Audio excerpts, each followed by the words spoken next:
اللہ تعالیٰ قرآن کریم فرقان حمید میں ارشاد فرماتے ہیں، یہ تیسری عید کے حوالے سے آپ کو بتا رہا ہوں کہ کیا تیسری عید منانا جائز ہے یا نہیں۔ اللہ تعالیٰ قرآن کریم فرقان حمید میں ارشاد فرماتے ہیں، اور یہ دعا ہے حضرت عیسیٰ ابن مریم علیہ السلام کی۔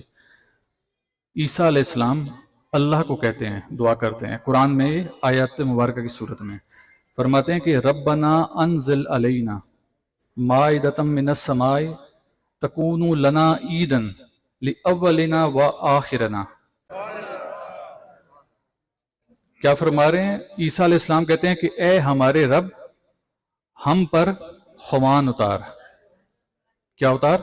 خوان، یعنی کہ اناج اتار۔ یعنی کوئی ایسا مسئلہ درپیش ہوا ہوگا کہ عیسیٰ علیہ السلام کو اللہ کے حضور دعا کرنی پڑ گی کہ اے ہمارے رب، ہم پر خوان اتار جو ہم سے اگلوں کے لیے اور ہم سے پچھلوں کے لیے عید کا دن ہو۔ تکونو لنا عیدن، باقاعدہ عید کا لفظ استعمال ہوا، نہ تو اس کو اخذ کیا گیا، نہ اس کی مشابہت کہیں سے لگی، مکمل طور پر عید کا لفظ استعمال کیا گیا۔